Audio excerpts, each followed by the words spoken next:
Регрутирање малолетни деца питачи, продажба на ситни предмети, тешка физичка работа, собирање секундарни суровини, изложени на минусни и пеколни температури. Ова е сликата на улиците во Македонија. Забележуваме деца на улица и понатаму деца кои питачат, деца чиј труд се злоупотребува. За многу деца училишниот час не заврши, значи не ни го започна училиштето. И многу деца се ставени во функција да обезбедуваат материјални средства за да го надоместат семејниот буџет.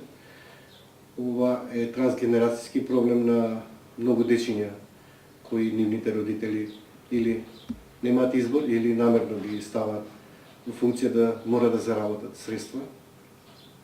Дури имаме информации дека и се изнајмуваат, односно се тргуваат за да обезбедат финансиски средства, дури се казнуваат.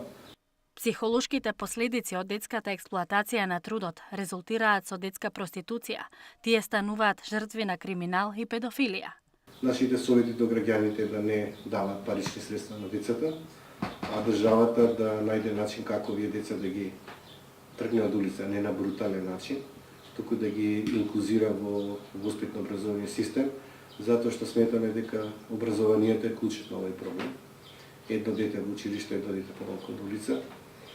Образование и воспитание е рол модел на надминување на овој трансгенерацијски проблем, но паралелно да се работи и со родителите, колку е важно детето да биде вклучено на време во училиште и колку е штетно по неговото здравје доколку детето е на улица или е принудено да работи. Змијанац го потенцира почитувањето на Конвенцијата 182 за правата на децата, ангажманот од социјалните работници, психолозите, педагозите, буџетот од државата.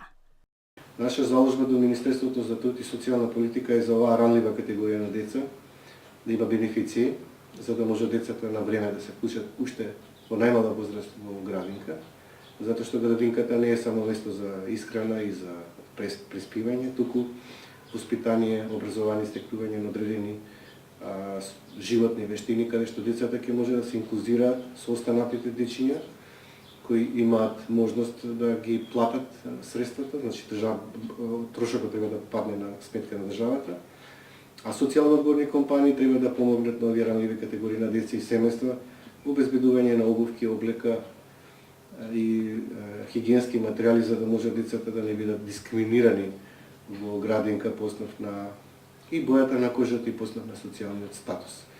Официјалната бројка за децата на улица изнесува 2000, но нема прецизна бројка колку деца се исклучени од воспитно-образовниот процес. Амбасадата ги згрижува во нивниот дневен центар, каде хуманите граѓани донираат храна и облека. Апелот од меѓаши до државата е да им се даде поддршка за едукација, вработување и достојни живеалишта на бездомните лица, со што ќе се надмине проблемот на злоупотребата на детскиот труд.